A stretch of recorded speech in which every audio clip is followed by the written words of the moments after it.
I have the esteemed pleasure of bringing up one of my favorite people in the whole world. He is the god of the National Hockey League, although he wasn't able to get my Rangers to win. Ladies and gentlemen, Dave Lehanski from the NHL.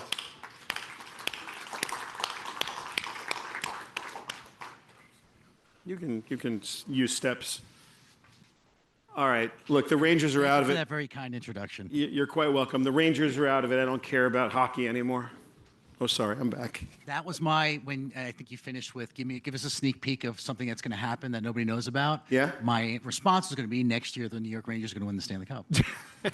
Yeah, I hope so. Yeah, I was a little disappointed, I got to say. You know, they're getting a tough rap. I mean, they set high expectations with the success they had in the regular season. Yes. And so now it feels like there was a letdown. But if you go back and look, there really wasn't. They had a great year. They did. There are a couple key moves, and they're going to be right back there. So, yeah, thank you for that. I'm feeling slightly better now. I will keep my Shesterkin jersey. Yes. I will. I'm going to keep it. But now you're in the middle of Stanley Cup everything, right? Like it's the craze is on. So I really appreciate you being here because I know how busy the whole league is right now. Look, I'd love to talk about, this is a room full of people who are thinking real long and hard about brand marketing in the age of AI. And we've talked a lot, you and I, about what the applications are. You have this wonderful tool, which I showed in my demo, the Pramana Shift tool, which allows you to have instant access to 100 years of data pretty much at will through different personas. It's really quite fantastic. But let's love your vision for what, where the world of sports is like the hottest thing in the whole media business. And so I just love to understand how the NHL's thinking about the future and where your head is. Yeah, no, all good. We got lots of time. Yeah, so look, it's changing in every possible way, right? And you think about sports in general, for the most part, for a very, very, very, very long period of time, the majority of our revenue and the majority of the overall consumption was coming from attending live games, ticket sales, and watching live games on television, right? And so nothing really changed all that much for a long period of time. And now there's massive amounts of disruption, but massive amounts of opportunity. You know, for us in particular, it's hard to answer this question. There's a for sports answer and there's a for NHL answer. People need to know, certainly as it pertains to the US, we've got it tougher than everybody else because every town in America's got a football field, a baseball field, a soccer field, a basketball court. They don't all have hockey rinks.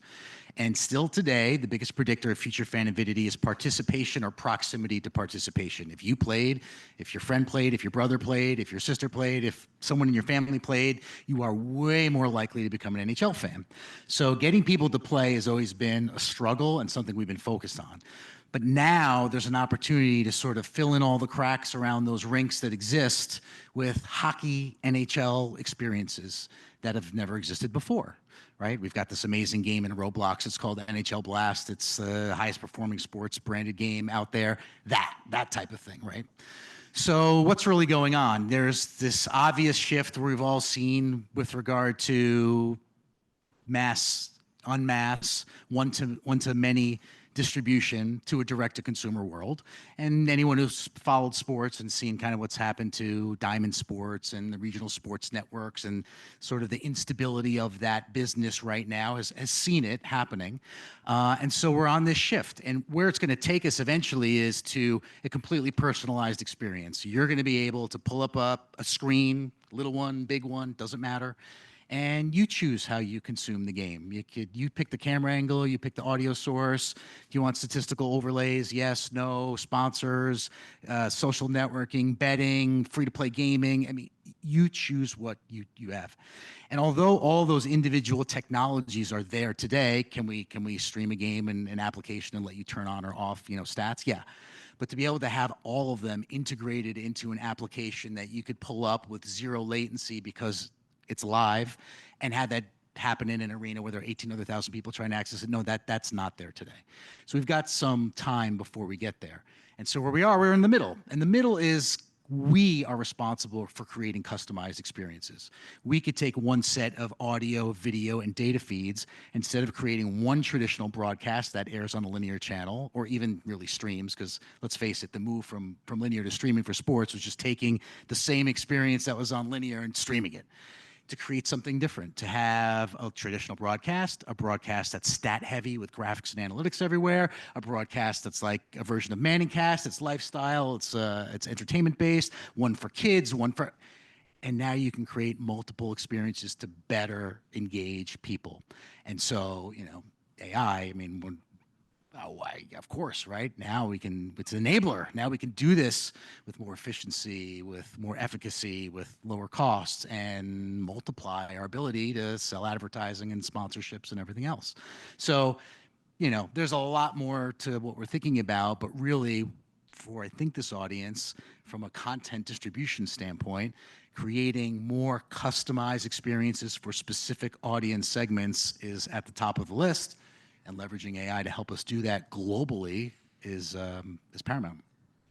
When I think about, See what I did there? yeah, no, paramount, no pun intended, where this probably gets to the next level is the shift in the business models that are predicted. I don't know whether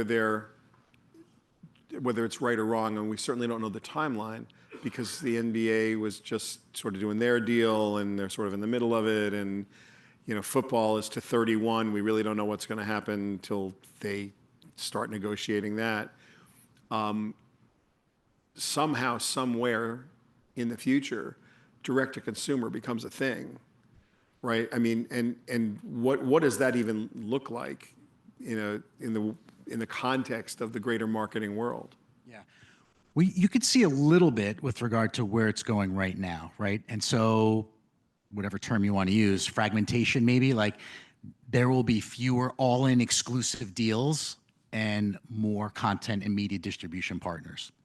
Period, end of story. That's just going to happen.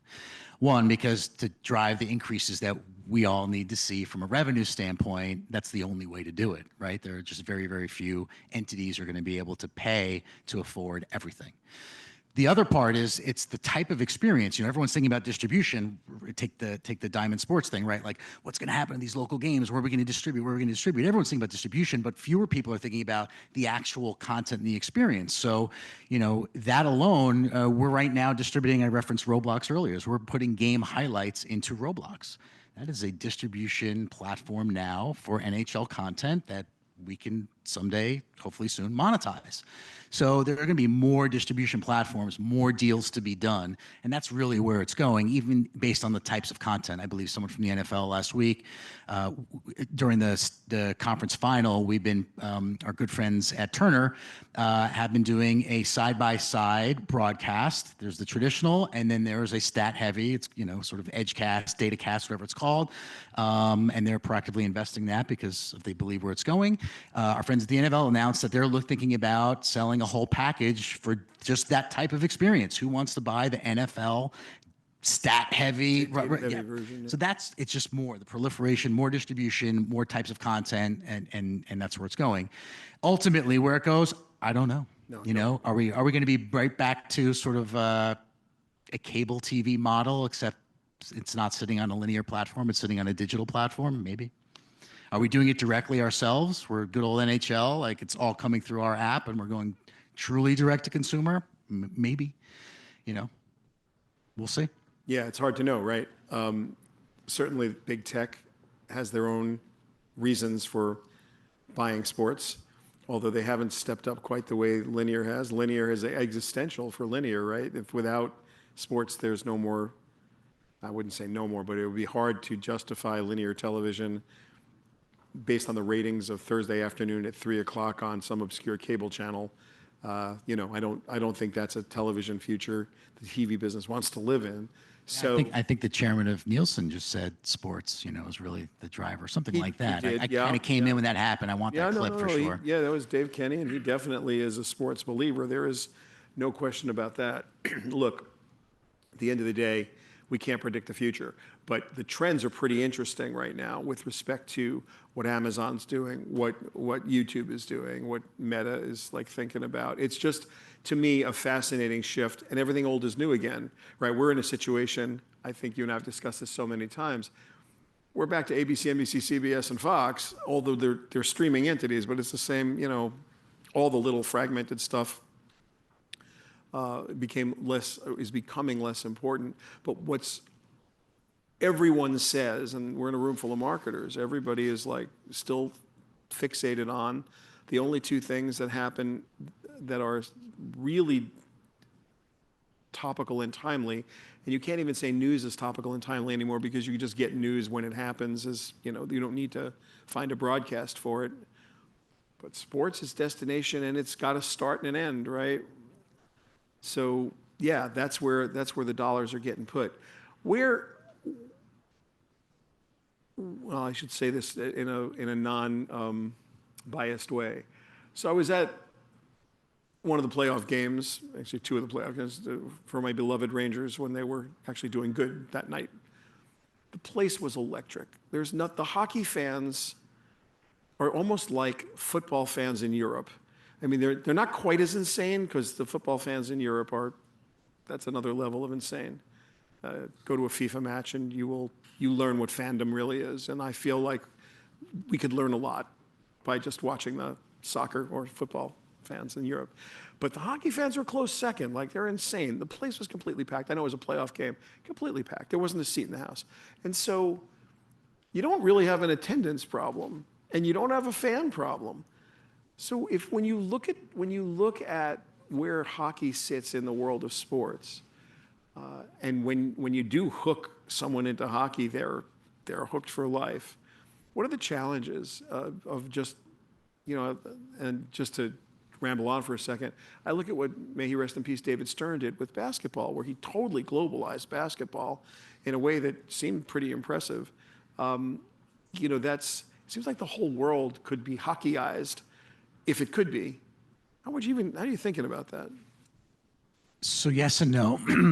In the United States, it touches a little bit on what I said earlier, right? It's not part of the culture in many places in the country because there are no rinks and nobody plays, right? And so that it's hard to make it important Right. in a market where it's kind of not important, right? So, there are some great statistics for us to validate your point. I mean, where we're popular, we're really popular. And where we have fans, they love our product. In the 6 of the 12 shared markets where there's an NBA and an NHL team, in 6 of the 12, and half of them, there are more NHL fans than NBA fans. There are more Red Wings fans than Pistons fans. There are more Flyers fans than Sixers fans, right? Wow. It's like, whoa. Really? The issue is, what's going on in Louisiana and Mississippi and, other parts of the country, right? New Mexico, like, there aren't many hockey fans because so the challenge is, how do we grow the game there? And yeah, there's a street hockey, roller hockey, sticks in hands thing, but there's seemingly more opportunity with creating cartoon hockey games that are live, that integrate in the fantastical world that they can exist, elements of the culture of New Mexico that make it relevant. There are ways to take Roblox and allow fans to customize their avatar, their experience the way they want to, and pull in other influencers to make it relevant. So technology is giving us the ability to sort of take hockey and fuse it with some of the things that might be more important or relevant to people. I will say globally, we haven't done as good a job as we could have, but the opportunity is still really, really bright because hockey is very popular, obviously in parts of Europe and Eastern Europe and the Nordics.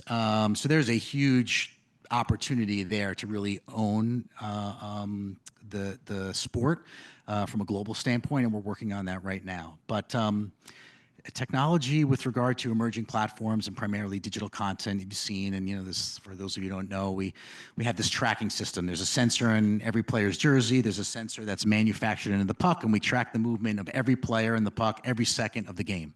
And from that data, we've partnered with a company, this wonderful company Beyond Sports from the Netherlands, and they take those data points and they plot them on an X, Y, and Z virtual environment. And then we wrap animation around the players and build a rink infrastructure and everything else, and we create a cartoon hockey game, right? It looks like animation, but it's happening in real time. As the player on the ice moves, the player on the screen moves as well. We partnered with Disney, and we did a game with their franchise Big City Greens, and we partnered with Turner, and we did one with their Multiverses smash up game with Batman skating, on the ice and everything else. Those had incredible impact for us with regard to reaching these other audiences. We went from a 60% male, 40% female audience for a traditional hockey broadcast. We flipped it. It was 60% female, 40% male. We went from a 44 average age for a viewer to 17, right? Like, we got to that audience because of the technology. There's a stat about the popularity of the NHL video games versus the live sport. You want to just talk about the demographics a little bit and the way that hockey works in the minds of Gen Alpha and Gen Z? Yeah, so there's I need to get an update on it, but it's disproportionately more popular than our actual sport is. If you rank the most popular sports based on viewership and then most popular sports based on who's playing video games, the NHL game ranks way higher than our game does. There are a lot of attributes about hockey that align really well with the Gen Alpha community. And when we look at some of the surveying that we've done, what they want, I mean, let's face it, fewer and fewer people are watching full games. That's just not happening as much. People are watching highlights or condensed games more. People want to see, particularly that audience, great plays, highlights, big hits, big saves. Like, they want more action. We're lucky. Hockey's 60 minutes of actual play. There are very few stoppages. We don't have pitchers walking off the mound. I know they did put something in place to try and correct that for this very reason. We don't have long stoppages in between turnover of personnel. Offense comes on, defense comes on. We actually change personnel live in game. The game moves really fast, and there's tons of events happening all throughout it. This audience loves that, right? So for us, the trick is, how do we package it up in a relevant way and deliver that to them? So we think we have a little bit of a competitive advantage because the product, naturally, not based on anything we actually thought to do or have done, has these more appealing attributes to it. It's more exciting. So, advice to marketers who want to get involved in sports marketing, or in your case specifically hockey marketing, what, AI or not, what's the path to nirvana here? Wow. I mean, nothing but upside from a growth standpoint. I sort of just presented it. It could almost be looked at as a negative way, like, there are all these places we're not, popular, but the upside is tremendous, especially now with all the technology that's in place that we can now leverage globally. If you look at the attributes of the sport, they're very compelling and appealing to primarily a young audience, more so than other sports. And it still appeals to a broadening demographic, where we could look at some of the other sports and said they've always been able to appeal to everybody. We haven't, but we can now for a variety of reasons. And so the ability to start to attract a more diverse audience is coming to fruition, and we have lots of stats and figures and you can substantiate that. So the future is really bright. I mean, there's nothing that we shouldn't be able to do. And I could also go through a long kind of presentation on how the core of, like, the vitals for any professional sport, it's ticket sales. 95% capacity. In some of the other sports, you're starting to see a decline in ticket sales because the at-home experience is actually a little better than the in-arena experience. On one hand, you might think that that's a good thing. We think that's a very, very bad thing and the harbinger of not good things to come. So you said it. When you're in that building, there's nothing like it. That's important. Oh, the garden was just and shaking. We've got it. Yeah, the garden was just shaken. I'm interested in the opportunities for new product. Like, to me, the thing I found most exciting about the work that we're doing together, and also the work that is in play pretty much in all the sports, is this idea of how to realize the game differently for a different audience. I was talking to Dave Kenny a minute ago about this generation, the two younger generations that sit out in the marketing ether right now, Gen Z and Gen Alpha, have such different media consumption profiles. And when I'm like, I watched the Big City Green things go down, and also the NFL did Andy's Room, live from Andy's Room, and I thought, like, the numbers were so disproportionately spectacular for all of them, for your stuff, for the NFL stuff too. It really said something about this shift, true shift in consumer behavior. And I think that's worth exploring. So yeah, that was the part that I think most interested in for this audience to hear, that we had done this incredible, like, new way to experience a sport. By the way, we have no idea what's going to go on with the, linear broadcast. I don't even want to pretend to know what that's going to be, but I'm pretty excited about like what it is to surface new approaches to fandom. And the other thing you touched on that I'm really, I see as the future is this idea of, are full games the future of any sport? Right? Like, what is that? Like, they packed Red Zone together. You guys have highlights. NBA has highlights. We've had highlights forever. But the opportunity to add narrative to those highlights in a way that hasn't been done before, and to create, new fan experiences, that to me seems like the undiscovered country at the moment. Look, obviously it's the most important part because it's the show. It's what takes place on the stage. It has to happen, otherwise there's no content anywhere. But with regard to consumption, and is that the moment when everyone's going to consume it?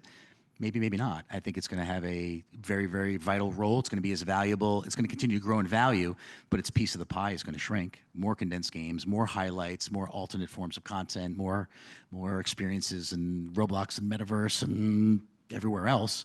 And there too, hockey just hasn't changed for almost ever until recently. This 60 minutes of actual play thing makes it really hard to tell stories. If you're just constantly, the puck drops, play happens, the whistle blows, you want to tell a story, 10 seconds later, the puck drops. There's no time for highlights, and so graphical overlay, statistics, packaging it up in a different way and distributing it out, all the things that we now can do more cost effectively, that's where the opportunity is for hockey. For us, Dave Lehanski from the NHL. Ladies and gentlemen, give him a big, gigantic Thank you. hand.